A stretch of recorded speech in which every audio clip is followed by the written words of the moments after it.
Dodd-Frank has informed and asked the SEC to consider a uniform standard fiduciary applied to broker-dealers. So the SEC is holding back a little bit. We believe they're waiting to see what signals come out of DOL, but we're also watching that at the SEC level. On the positive front, we have two very, very good things happening. One is a thing called QLAC.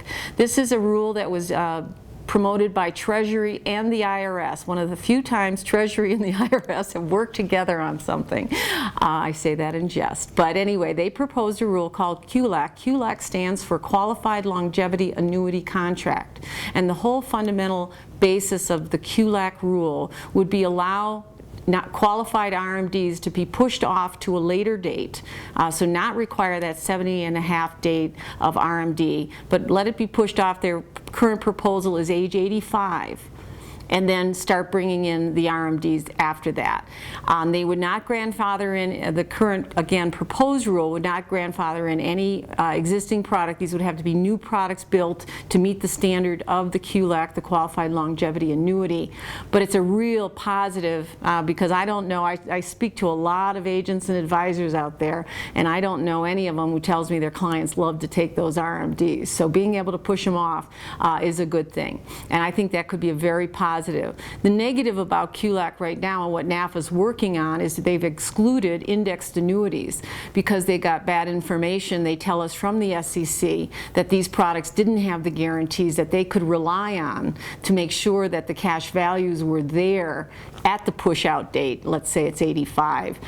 They were told that the cash values could go below zero, which of course is wrong and a misunderstanding of our products. So we've met with Treasury a number of times, and we will work hard and we will succeed in getting fixed indexed annuities allowed to be a QLAC.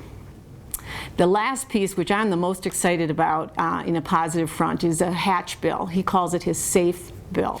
It's a bill that is proposed to help state and local governments who are underfunded or zero funded in their pension plans to allow the retail insurance annuity marketplace to come into an employer and bid to offer their products to their employees. So each year an employee would buy an annuity, and that would be their pension for the year. The employee, wouldn't buy it. The employer would contribute whatever the pension amount was. So let's say it's $15,000 is the amount that the employer is contributing to your pension. That $15,000 would be used to purchase a fixed annuity, and you would own that annuity. It's also portable because you own that annuity. And it would help fully fund your pension instead of what's happening today in most state and local governments, which is either underfunded or in some cases like Illinois, no funding. There is also a piece of the bill that would allow this into the public spaces, into the private space as well. And that is very, very beneficial. Imagine the story that if annuities are being utilized to help the pension problem, solve the underfunded pension problem for America's workers, what a story that is for the sale of an individual retail annuity when you're sitting across the table from a client. So we're very happy about that.